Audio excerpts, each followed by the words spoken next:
The Atlanta Falcons bounced back and they defeated the Washington Commanders 34-27. And we're going to talk about it on this episode today. But before we get started, I want to tell you guys to hit that subscribe button.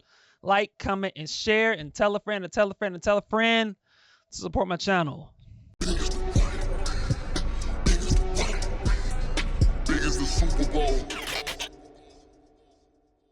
The Atlanta Falcons indeed bounced back from a horrific loss to the Panthers last week, and they defeated the Washington Commanders 34-27. And it was a good performance by the Atlanta Falcons. It was a good win by the Atlanta Falcons, a win that I quite honestly was not convinced that this team would be able to pull off, but they did.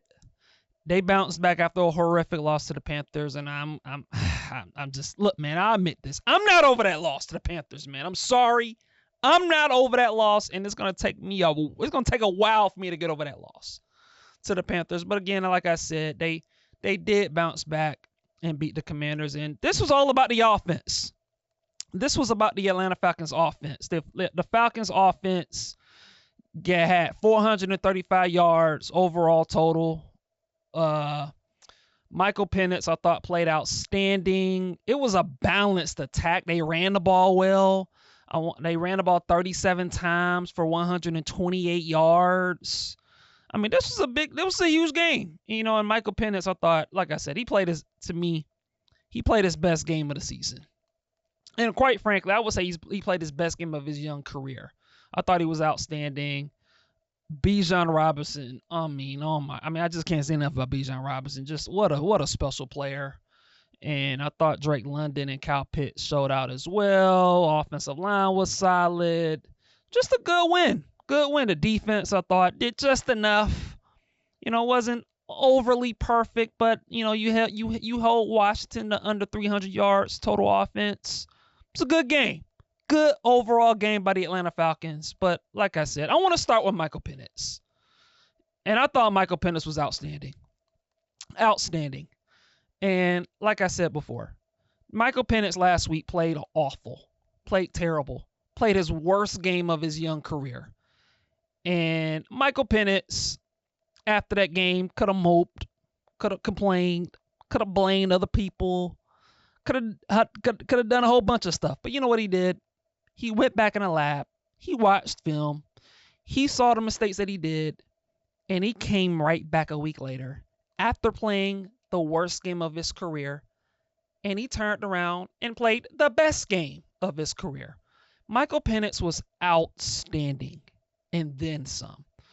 Michael Penix was 20 for 26 for 313 yards, had a quarterback rating of 128, and he had a QBR of 90. Just outstanding football from Michael Penix. Just outstanding. Outstanding game out of Michael Penix. And this is a guy that he was on it. Like, he made every throw in the book. He was completing passes short. He was completing passes intermediate. He had a bunch of deep balls. Something that I've been kind of complaining about out of Michael Penix in this offense is we weren't throwing enough deep passes, and he had a couple of deep balls, including one pass to Drake London, which was on the money, just picture perfect. Threw it, I think it was like 40, 50 yards, and just dropped it right in the Drake London's bread basket, and he caught it in stride, and it was beautiful. It was a beautiful throw from Michael Penix to Drake London, and we saw a lot of that in this game. Michael Penix, I thought, he did everything. He had a few plays with his legs. I think the thing with Michael Penix to me is like he's a little more mobile than people give him credit for. Like, he's not just a statue out there in the pocket. Like, he can move a little bit. Yeah, I think he had a first down with him running with his legs. And so I thought Michael Penix was outstanding, man. And he looked every bit like the quarterback that I was praising him to be coming into the season. I thought Michael Penix would come into the season and he would have a huge year. He was the reason why I thought this team could be a little better than last season and win 9 games. And I thought Michael Penix looked like that in this game. I thought he was outstanding. And you gotta admire Michael Penix's mental makeup. Like I said, this is a guy that played terrible, played his worst game of his career last week against the Panthers. And he just went right back in the lab and studied film and he was just determined that, you know what, I'm not that guy that I saw last week, that was an anomaly. That was a fluke. That wasn't me. And he just came right back and he just said, you know what, man, that ain't me. I'm not going to let that happen again. And I'm just going to come out guns blazing. And we're going to do whatever we can to get this win. And that's what he did. And you got to admire Michael Penix for it, man. This is a guy that's made out of the right stuff.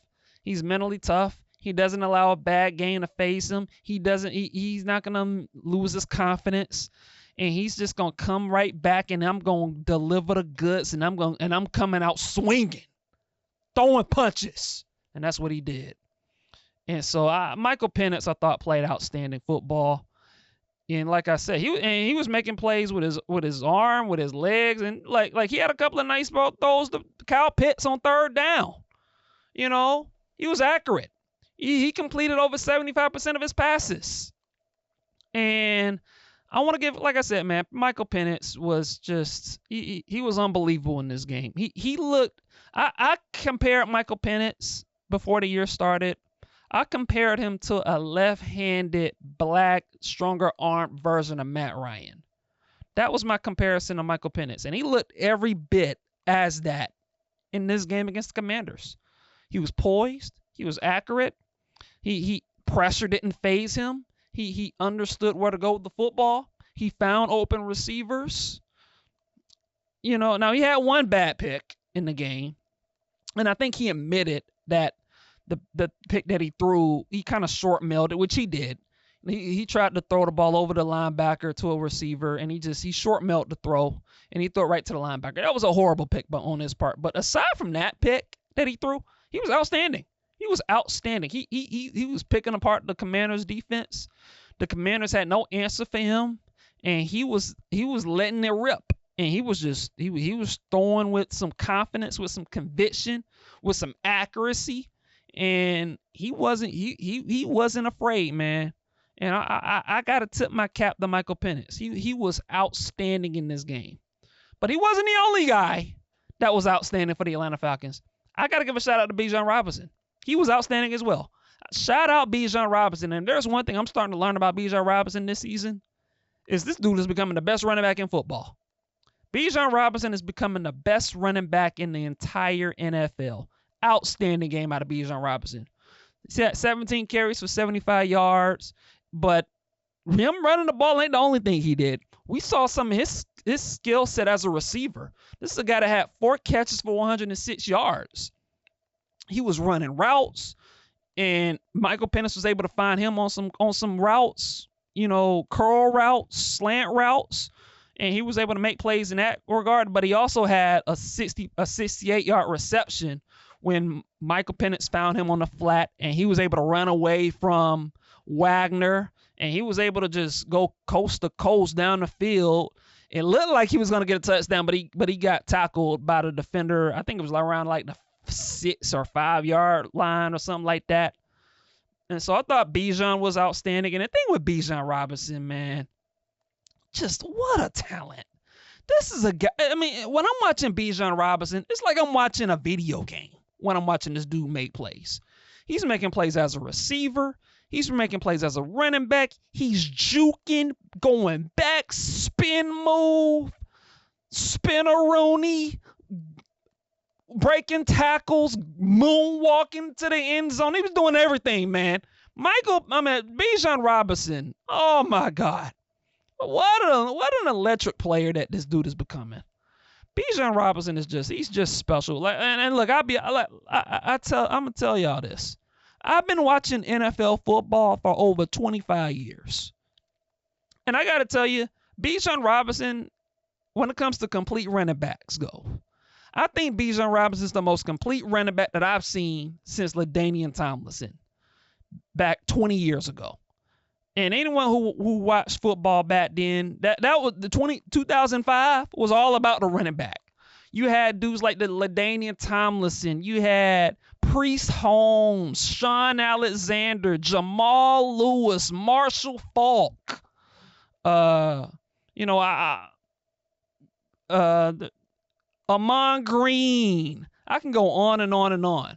But LaDainian Tomlinson was that dude. He was the running backs among running backs back in the day, about 20 years ago. And Bijan Robinson is the modern day LaDainian Tomlinson. That's what he's become.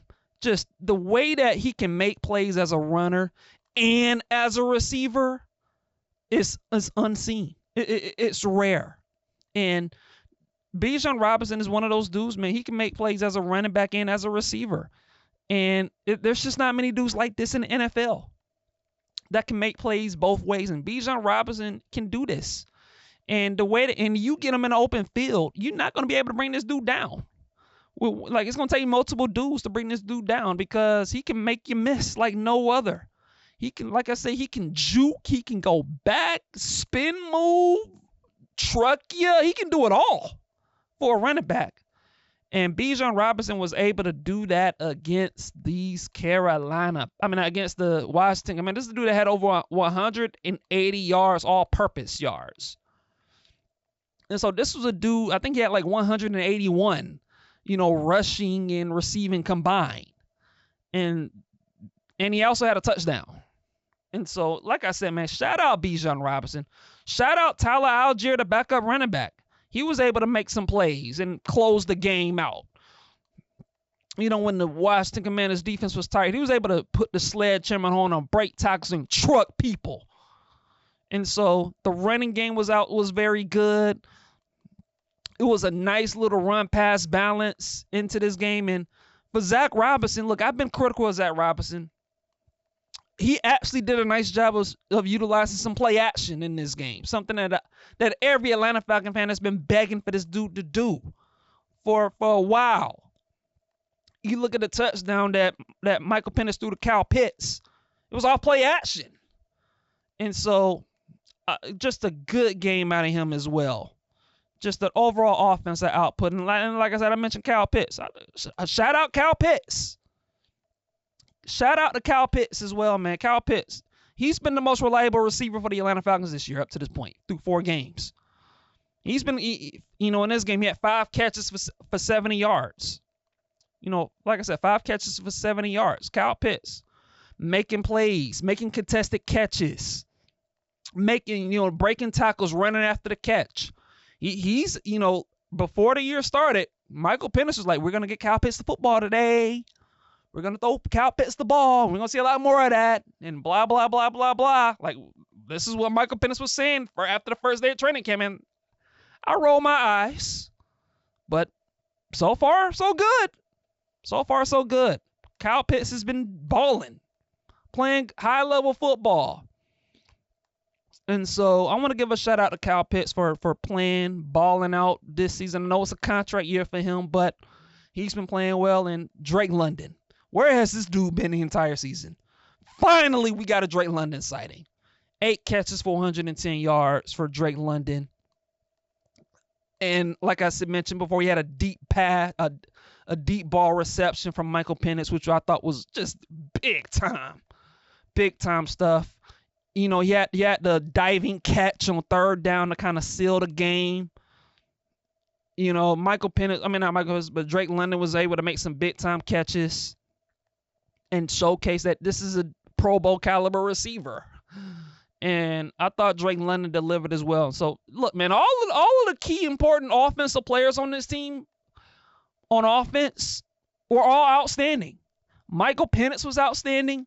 Bijan Robinson was outstanding. Kyle Pitts was outstanding. And Drake London was outstanding. All of your first round picks that you drafted over the years all played outstanding football. And this is what we need to see from the offense every Sunday. Pretty much every Sunday. Look, I understand that things aren't going to be super perfect all the time. But this is the expectation on this offense. When you have all of these first round picks, the offense on a regular basis should be putting up 30 points almost every Sunday. And the Atlanta Falcons put up 34. That's a good Sunday. And that's the way it should be for the Atlanta Falcons. And so this was an offensive win. The defense, I thought, played well enough. I'm not going to say that they were perfect, but look, the Commanders were 1 for 8 on third down. That'll work. Now, Marcus Mariota was able to make some plays with his legs for decent portions of this game. And he had a nice little deep ball to a receiver for a touchdown late in the game. But still, the Commanders were held under 300 yards. They had 5.8 yards per play. Solid work. And so I think the defense should be commended for how they were able to hold the Commanders in check. And the Falcons had control of this game throughout, man. They had control of this game throughout. Excuse me. And so you want to give the Falcons credit, man. Like they had control of this game throughout, man, and just the overall sound game plan for the Atlanta Falcons for them to pull this game out. But I also want to say this too, man. And I know that Raheem Morris after the game was like said something along the lines of this game was an apology to the fans. This was our apology for how we looked last week. And my response to that comment from Raheem Morris about this was our apology after them beating the Commanders, here's my response to that. Apology unaccepted. And here's why. It's great that you look like that against the Commanders. It's nice that the Falcons were able to put together a very sound performance against the Commanders after looking so horrible against the Panthers. It was awesome. But here's my thing with that Raheem Morris. Did you see how the Carolina Panthers looked after you lost to them that last week, 30-0? Did you see how the Panthers looked against the New England Patriots?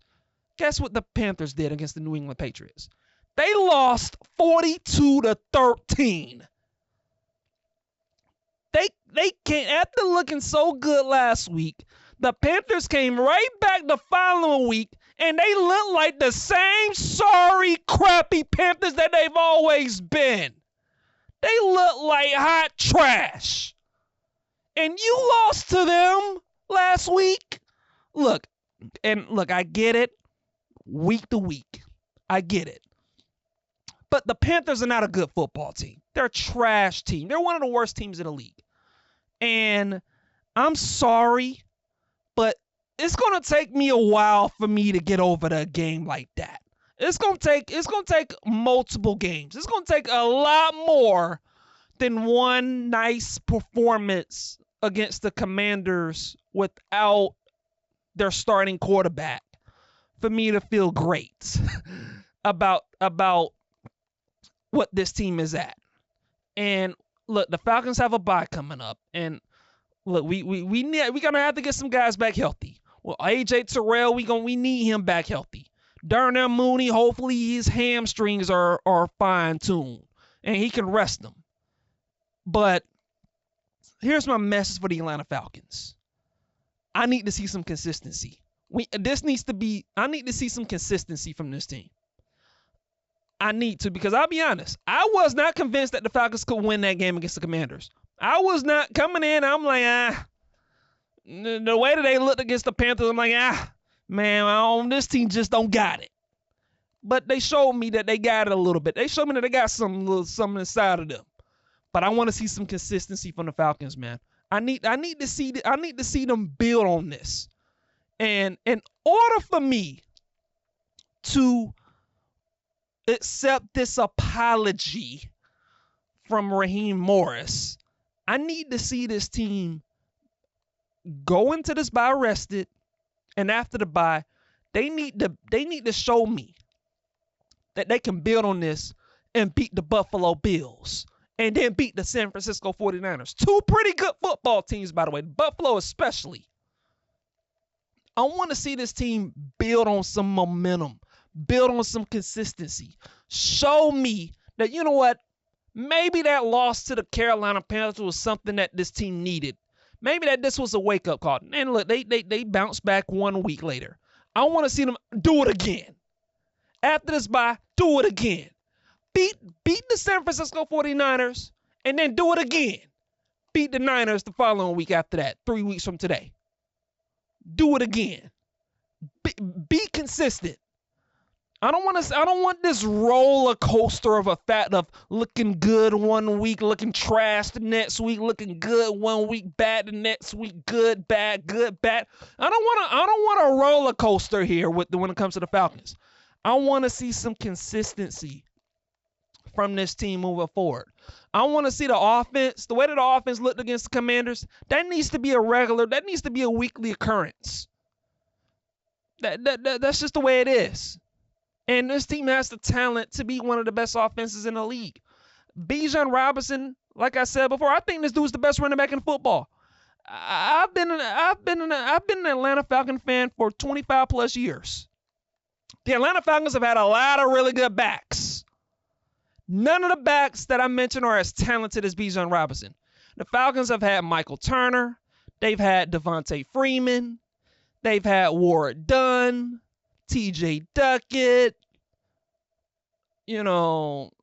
Michael Turner, like a lot of these, Jamal Anderson, Gerald Riggs.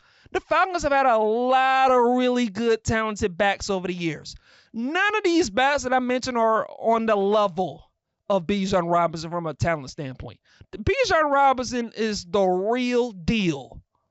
And he's the most talented back I've seen in a while. This dude is unbelievable. Just the alien-like talent. You have him on your team. Tyler Algier is not a bad back either as a backup. Perfect complement. Drake London, Kyle Pitts. Hopefully, with Darnell Mooney, he can get a little healthier, and we can maybe he can get back to the guy that he was last year. This team has some talent on the offensive side of the ball. This needs to be a weekly occurrence. And as we saw with Michael Penix, this guy's capable of putting together big-time performances with his arm talent and accuracy and poise and his mental toughness and just his pocket presence. This is what Michael Penix can do on a week-in, week-out basis. And he'll get better as a young quarterback in this league. And so this should be the way the Falcons' offenses look the way that they looked against the Commanders. That should be an every week occurrence. And defensively, they should just continue to get better. And so, look, man, it was a good win against the Commanders.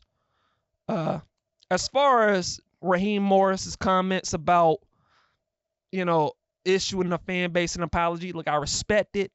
But at the end of the day, we want consistency. Consistency is the name of the game. And the Atlanta Falcons have to show us as fans that this can be a consistent output moving forward. And there's not a lot of roller coastery, up and down, listless performances to good performances. The Falcons have to show us that they can be consistent. And if they do that, then us as Falcon fans, we can be all in on this team. But there's only one step. That game against the Commanders was a great step in the right direction, but we need to see some consistency moving forward from this team in order, at least in my eyes, in order for me to take this team and what they doing serious. But that game against the Commanders was a good step in the right direction. And look, it was a good game. It was a good game, good win. I'm happy as an Atlanta Falcon fan. I'm still not over that Panther game.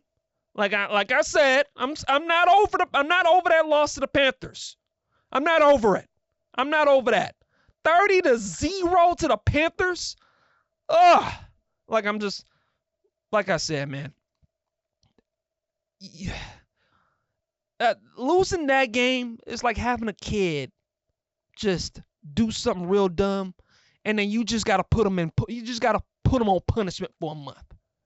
That's where I am with the Falcons. Like they are on punishment for the next 3 weeks. Because I need to see more. I need to see that they learned before I start trusting them again. Before I start being overexcited. But like I said, it's a good win against the Commanders. I'm happy. I'm pleased with the output. I'm pleased with what I saw. Michael Penix showed me a lot. Bijan Robinson validated what I already knew. I'm very proud of what I've seen from Kyle Pitts this season. Drake London finally showed up, and that's kind of where it is. And the defense, I thought, did a good enough job. And so it was a good win by the Atlanta Falcons against Commanders. They got a bye week, and let's see what this team does moving forward. And that's all I have for today, and I'll catch you guys in the next episode. Peace.